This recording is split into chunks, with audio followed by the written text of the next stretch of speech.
వాతావరణ మార్పుల కారణంగా టైఫాయిడ్, డెంగ్యూ, మలేరియా, చికెన్ గున్యా వంటి జ్వరాలు పెరుగుతున్నాయని అన్నమయ్య జిల్లా రాయచోటి మండలం ఎండపల్లి ప్రాథమిక ఆరోగ్య కేంద్రం వైద్యాధికారి డాక్టర్ జ్యోతి తెలిపారు. ప్రజలు తాగే నీటిని తప్పనిసరిగా కాచి చల్లార్చి తాగాలని, పరిశుభ్రమైన ఆహారాన్ని మాత్రమే తీసుకోవాలని సూచించారు. ఇంటి పరిసరాలను శుభ్రంగా ఉంచడంతో పాటు ఎక్కడా నిల్వ నీరు లేకుండా చూడాలని తెలిపారు. దోమల నివారణ కోసం మస్కిటో కాయిల్స్ వినియోగించడం, రాత్రి సమయంలో దోమతెరలు ఉపయోగించడం తప్పనిసరి అన్నారు. జ్వరం లేదా ఇతర అనారోగ్యాలు కనిపిస్తే నిర్లక్ష్యం చేయకుండా వెంటనే సమీపంలో ప్రాథమిక ఆసుపత్రి కేంద్రాన్ని సమీపించాలని ప్రజలకు సూచించారు. ఆరోగ్యపరంగా తీసుకోవాల్సినటువంటి జాగ్రత్తలపై మన అన్నమయ్య జిల్లా ఎండపల్లి ప్రాథమిక ఆరోగ్య కేంద్రం వైద్యాధికారి గారితో ఒక సమాచారాన్ని తీసుకున్నాం. నమస్తే మేడం. తీవ్రమైన ఎండలు, అలాగే వాతావరణంలో మార్పులు, వర్షాలు కురవడం, గాలిలో కూడా గాలి కలుషితం, నీటి కలుషితం జరగడం నేపథ్యంలో ప్రజలు తీసుకోవాల్సినటువంటి ఆరోగ్యపరమైన జాగ్రత్తలపైన కొంచెం మెసేజ్ ఇవ్వండి మేడం.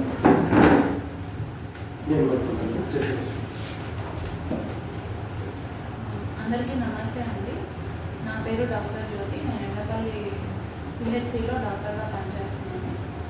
ఇప్పుడు ఈ సమయంలో ఇది జూలై నెల, అలాగే మనకి ఏమవుతుందంటే ఈ జూలై నెలలో మనకి మాన్సూన్ సీజన్ ఇది, అంటే వర్షాకాలం, ఈ వెదర్ చేంజ్ అవ్వడం, మనకి సమ్మర్ అనేది అయిపోయింది, అలానే కొంచెం మన rainy season, monsoon season start అవుతుంది. కాబట్టి ఈ వెదర్ చేంజ్ వల్ల చాలా వరకు మనకి పేషెంట్స్ ఏం సమస్యలు వస్తాయంటే పేషెంట్స్కి జ్వరం రావడము, జలుబు, దగ్గు, గొంతు నొప్పి రావడం, అలానే ఎక్కువగా ఒళ్ళు నొప్పులు రావడము. ఈ టైంలో ఏమవుతుందంటే దోమలు కూడా ఎక్కువ పెరుగుతాయి. దోమలు ఎక్కువ పెరగడం వల్ల దోమల నుండి మనం ఎలా కాపాడుకోవాలి, మనం ఏమేమి జాగ్రత్తలు పాటించాలి, ఇవి రాకుండా ఏం చేయాలి, ఇవన్నీ మనం ఈరోజు మాట్లాడుతున్నాము. ఫస్ట్ దోమలు మనం కుట్టకుండా మనం ఏం జాగ్రత్తలు తీసుకోవాలి. ఈ దోమలు కుట్టకుండా ఏం జాగ్రత్తలు తీసుకుంటాం, మనం బేసిక్గా ఉంటాయి. ఏవి దోమతెర వాడడం, మన సరౌండింగ్స్, మన ఇంటి చుట్టూ కానీ మన ఇంట్లో కానీ అంతా నీట్నెస్గా ఉండడం, బాగా క్లీన్గా ఉంచుకోవడం. ఏవైనా నీళ్ళు ఉంటే ఒక డ్రమ్ములో నీళ్ళు కానీ లేదంటే ఒక ట్యాంక్లో నీళ్ళు కానీ ఏమున్నా కానీ అవి కప్పి కూర్చోండడం. ఎందుకంటే నీళ్ళల్లో వెళ్ళి దోమ అనేది గుడ్లు పెట్టడం వల్ల అది మంచినీటి దోమ అయినా ఉండొచ్చు, లేదా కాలువలో నీళ్ళైనా కానీ దోమలు అనేవి గుడ్లు పెట్టడం వల్ల అవి ఎక్కువైపోయి మనకే అది డేంజర్గా వస్తుంది అనమాట. కాబట్టి ఫస్ట్ మనం నీట్గా పెట్టుకోవాలి, సరౌండింగ్స్ అయినా మన ఇంట్లో అయినా నీట్గా ఉంచుకోవాలి. నెక్స్ట్ దోమతెర వాడాలి. అలాగే ఏమైనా ఆల్అవుట్ కానీ లేదా జెట్ అలాంటివి ఏమైనా జాగ్రత్తలు పాటించుకుంటూ బట్టలు కొంచెం మంచిగా కప్పి పుచ్చుకునే ఉండే బట్టలు అవన్నీ వేసుకొని జాగ్రత్తలు తీసుకోవాలి. తర్వాత మేడం, ఇప్పుడు వేపాకు పొగ అనేది కూడా చాలా వరకు నివారిస్తుంది. అది ఏమంటే ఈ వేపాకు పొగ వేసి దోమలు రాకుండా ఉండడం చేయొచ్చు. కాకపోతే మనము అందరికీ చెప్పము.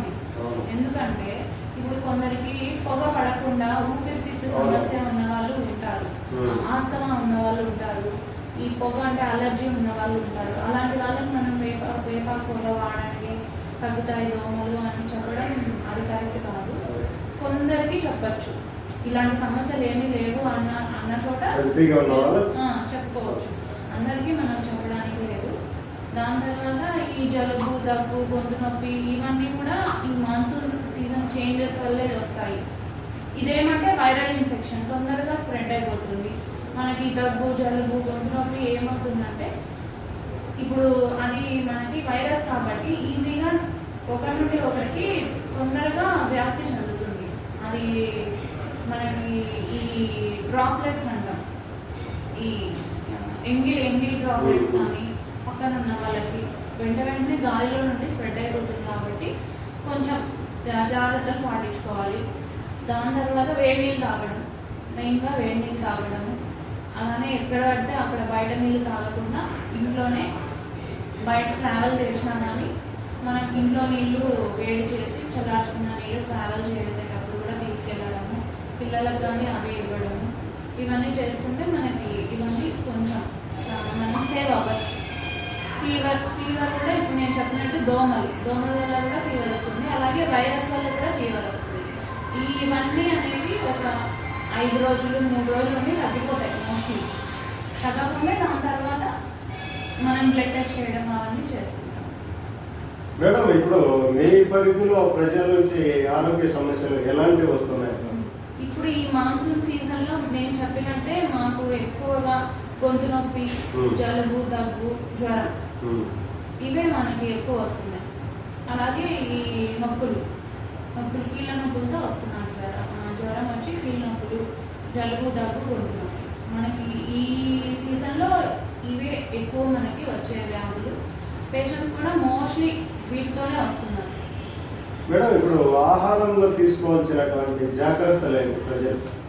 ఆహారంలో తీసుకోవడం ఏమంటే మనం ముఖ్యంగా ఏదైనా కానీ కొంచెం వేడిగా మనం వండుకున్నది పొద్దున్నే తిన్నాం, మధ్యాహ్నమే తిన్నాం, రాత్రి తినడం. ఇట్లా వేడిగా వండుకొని వేడిగా తింటే కొంచెం ఒంట్లో కూడా బలం ఉంటుంది. దాని తర్వాత మనం బలమైన ఆహారం తీసుకోవాలి. ఈ వైరల్ ఇన్ఫెక్షన్ అనేవి ఎవరికైతే ఇమ్యూనిటీ తక్కువ ఉంటుందో వాళ్ళకే ఎక్కువ వస్తాయి. చిన్నపిల్లలు, ముసలి వాళ్ళు, అలాగే గర్భవతులు, ఇమ్యూనిటీ తక్కువ ఉన్నవాళ్ళు, ఈ నేను చెప్పినట్టు ఆస్తమా, అలర్జీ అలాంటి వాళ్ళు కూడా ఉంటారు. వీళ్ళందరూ ఏం చేయాలంటే కొంచెం మనం సరౌండింగ్స్ ఇప్పుడు దుమ్ముకి బయట పోవడం అలాంటివన్నీ తగ్గించుకోవాలి. చిన్నపిల్లలు ఉంటే వాళ్ళని కొంచెం జాగ్రత్తగా పెట్టుకోవాలి. ఇవన్నీ మనము జాగ్రత్తలు పాటించుకోవాలి. మేడం, ముఖ్యంగా ఇప్పుడు మహిళలు ప్రెగ్నెన్సీస్, తల్లి బిడ్డ క్షేమంగా ఉండాలంటే వాళ్ళు మెడికల్ పరంగా తీసుకోవాల్సిన జాగ్రత్తలు ఏంటి, వారి యొక్క ఆహార నియమాలు ఏంటి అనేది సమాచారం. మనం గర్భవతులకి ఎప్పుడైనా సరే ఐరన్ రిచ్ ఫుడ్స్ అనేవి చెప్తాము. ఎందుకంటే గర్భవతుల్లో ఎక్కువగా మనం చూసేది రక్తహీనత రాకుండా ఉండడానికి మనము ఆకుకూరలు ఎక్కువ తినమని చెప్పడం కానీ, అవి చిక్కీలు ఉంటాయి, బెల్లము, శనగింజలు ఉంటాయి, అలాగే డ్రై ఫ్రూట్స్ తీసుకోమడం, రోజు గుడ్డు తీసుకోవడం, పాలు తాగమని చెప్పడం, ఇవన్నీ. దీంతో పాటు మనం ఐరన్ టాబ్లెట్స్ కూడా ఇస్తాము. ఖచ్చితంగా ప్రతి గర్భిణీకి 180 టాబ్లెట్లు అనేది మన పిహెచ్సిలో కానీ లేదంటే ఫీల్డ్ లెవెల్లో ఆశాలు ఏంటంటే ఖచ్చితంగా ప్రతి ఒక్క గర్భవతికి ఇస్తాం. అలాగే తల్లి గర్భవతి అంటే డెలివరీ అయిపోయాక కూడా వాళ్ళకు కూడా ఇస్తాం మనం టాబ్లెట్స్. చిన్నపిల్లలకు కూడా అంతే, పాలు తాగేటప్పుడు కొంచెం జాగ్రత్తగా తాపించడం, పొరపోకుండా చూసుకోమనడము. ఈ తల్లి అనే వాళ్ళకు కూడా ఫుడ్ అనేది రెస్ట్రిక్షన్స్ పెట్టకూడదు. మెయిన్గా బయట ఏం చూస్తామంటే ఇప్పుడు పాతకాలం వాళ్ళు ఏం చేస్తారు, నీళ్లు తాగకూడదు, అన్నం ఎక్కువ తినకూడదు, కానీ పాలు ఇవ్వాలి. ఫస్ట్ ఆఫ్ ఆల్ వాళ్ళు డెలివరీ అయింటారు, వాళ్ళకి ఇన్ని రెస్ట్రిక్షన్స్ పెట్టేస్తే వాళ్ళు డిహైడ్రేషన్ వచ్చేసి వాళ్ళకి ఫిట్స్ సీజర్స్ వచ్చే ఛాన్సెస్ కూడా ఉంటాయి. డిహైడ్రేషన్ అనేది చాలా పెద్ద డేంజర్ అన్నమాట. కాబట్టి వాళ్ళకి నీళ్ళు అనేది కంపల్సరీ ఇవ్వాలి. వాళ్ళకి ఎంత తాగితే అంత నీళ్ళు ఇవ్వాలి. వాళ్ళు ఫుడ్ కూడా బాగా మంచిగా పెడితేనే పాలు కూడా బాగా వచ్చి పిల్లలు కూడా బాగా ఎదుగుతారు. మేడం, ఇప్పుడు ఇక్కడ మీ పరిధిలో వ్యాక్సినేషన్స్ ఏం జరుగుతున్నాయి? ఇప్పుడు ఈ మనకి ప్రస్తుతానికి వ్యాక్సినేషన్ కార్యక్రమాల్లో మనకి ప్రతి బుధవారం ప్రతి శనివారం మనకి రొటీన్ ఇమ్యునైజేషన్ అనేది జరుగుతుంది. చిన్నపిల్లలకి వ్యాక్సినేషన్ అన్ని టీకాలు ఇస్తాము. ఏజ్ బట్టి ఆ టీకా అనేది ఉంటుంది. వాళ్ళందరికీ కంపల్సరీ సచివాలయంలో కానీ లేదా ఫీల్డ్ లెవెల్లో వాళ్ళకి కొన్ని సెంటర్లు ఉంటాయి, అక్కడ వెళ్ళి ఇస్తారు వ్యాక్సినేషన్.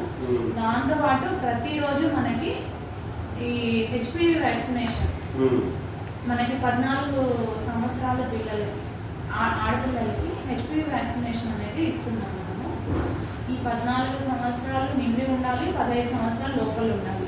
ఈ పిల్లలకి మనం హెచ్పివి వ్యాక్సినేషన్ అనేది గవర్నమెంట్ మనకి ఫ్రీగా ఇస్తుంది. ఈ సెషన్ కూడా జరుగుతుంది. మేడం, ఇప్పుడు ఈ హెచ్పివి వ్యాక్సినేషన్ 14 ఏళ్ళకు పైబడిన వాళ్ళు వాడేదానికి లేదా? అదే 14 సంవత్సరాలు నిండి ఉండాలి, 15 సంవత్సరాలు లోపల ఉండాలి. అంటే మీ పరిధిలో ఇచ్చినారా? ఇచ్చామండి. 14 ఏళ్ళ పైబడిన పిల్లలందరినీ మనం టార్గెట్ కూడా 80% దాటింది. ఇంకా మనము ఆన్లైన్ అదే పిలిచండి, తీసుకురండి అని చెప్పి చెప్తున్నాము. అందరికీ మనం అవగాహన కూడా చెప్తున్నాము. హెచ్పివి వ్యాక్సినేషన్ అనేది వేసుకోవాలి. ఎందుకంటే గర్భసంచి క్యాన్సర్ కాకుండా ఇప్పుడు చిన్నపిల్లలకి ఇప్పుడు వేసుకుంటే వాళ్ళకి 20 సంవత్సరాలు లేదా వాళ్ళకి 40 సంవత్సరాలు దాటిన తర్వాత ఈ టీకా అనేది వాళ్ళ గర్భసంచి క్యాన్సర్ రాకుండా కాపాడుతుంది. ఇప్పుడు బయట అంతా ఎక్కువ అపోహ ఉంది, ఏంటి ఈ వ్యాక్సినేషన్ వేసుకుంటే పిల్లలు పుట్టకపోవడం అట్లా చెప్తున్నారు, కానీ అలాంటిది ఏమీ లేదు. ఈ వ్యాక్సినేషన్ వేసుకుంటే ఇంకా క్యాన్సర్ రాకుండా, గర్భసంచి క్యాన్సర్ రాకుండా ఎంతో మేలు చేస్తుంది పిల్లలకి. మేడం, చివరిగా మీరు మనుషులు ఈ ప్రజలు హెల్తీగా ఉండాలంటే మీరు ఇచ్చే ఒక చిన్న మెసేజ్ మేడం. తీసుకునే ఆహారం కానీ, మనం ఇంటి పరిసరాలు కానీ ఏ విధంగా ఉండాలి అంటారు? ఇందాక మనం మాట్లాడుతున్నట్టు ఇంటి పరిసరాలు మనం శుభ్రంగా పెట్టుకోవాలి. మన ఇల్లు బాగుంటే మనం బాగుంటాం. అలాగే మనం తినే ఫుడ్ బాగుంటే మన బాడీ కూడా బాగుంటుంది. అలాగే ఎక్సర్సైజులు చేయడం, వాకింగ్ చేయడం, మెయిన్గా మనం తినే ఫుడ్లో కూడా కంట్రోల్ అనేది ఉండాలి. ఇప్పుడు యోగా వల్ల కలిగేటువంటి ఉపయోగాలు ఏంటి మేడం?